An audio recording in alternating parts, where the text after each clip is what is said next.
एक बार की बात है, एक कवि राजा हरि थे जिनकी पत्नी अत्यंत रूपवती थी।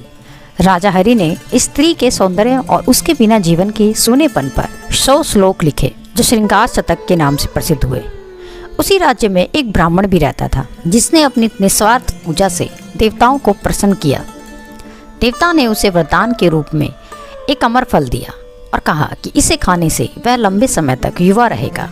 ब्राह्मण ने सोचा, मैं तो भिक्षा मांगकर जीवन बिताता हूँ, मुझे लंबे समय तक जीकर क्या करना है। उसने विचार किया कि उसका राजा बहुत अच्छा है और यदि राजा लंबे समय तक जीवित रहेगा तो प्रजा भी सुखी रहेगी। इसीलिए उसने वह फल राजा को दे दिया। राजा फल पाकर प्रसन्न हो गया, लेकिन उसने मन ही मन में सोचा, यह फल मैं अपनी पत्नी को दे देता हूँ।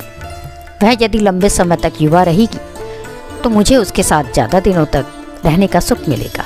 अगर मैंने यह फल खाया तो वह मुझसे पहले मर जाएगी और उसके वियोग में मैं भी मर जाऊंगा। राजा ने वह फल अपनी पत्नी को दे दिया, लेकिन रानी तो नगर के कोतवाल से प्रेम करती थी जो अत्यंत सुंदर, हष्टपुष्ट और बातूनी था।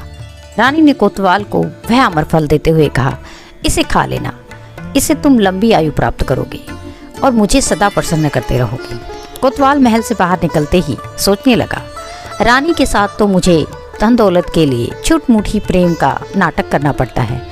यह फल खाकर मैं क्या करूँगा? इसे मैं अपनी परम मित्र राजनर्तकी को दे देता हूँ। वह मेरी कोई बात नहीं टालती और मैं उससे प्रेम करता हूँ।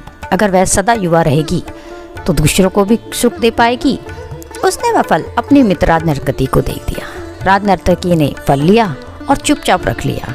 कोतवाल के जाने के बाद उसने सोचा, कौन मूर्ख इस पाप भरा जीवन लंबा जीना चाहेगा। हमारे देश का राजा बहुत अच्छा है, उसे ही लंबे जीवन का वरदान मिलना चाहिए। यह सोचकर उसने किसी तरह राजा से मिलने का समय निकाला और एकांत में उस फल की महिमा बताकर वह फल राजा को लौटा दिया। उसने कहा, महाराज आप इसे खा लेना। राजा फल को देखते ही पहचान गया और चकित रह गया। पूछताछ करने पर पूरी घटना जानने के बाद उसे वैराग्य हो गया। उसने अपना राजपाट छोड़ दिया और जंगल में तपस्या करने चला गया। वहाँ उसने वैराग्य पर 100 श्लोक लिखे जो वैराग्य शतक के नाम से प्रसिद्ध है। यही इस संसार की वास्तविकता है।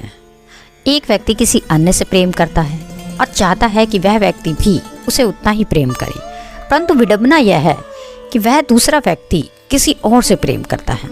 इसका कारण यह है कि संसार के सभी प्राणी अपूर्ण हैं, सब में कुछ ना कुछ कमी है।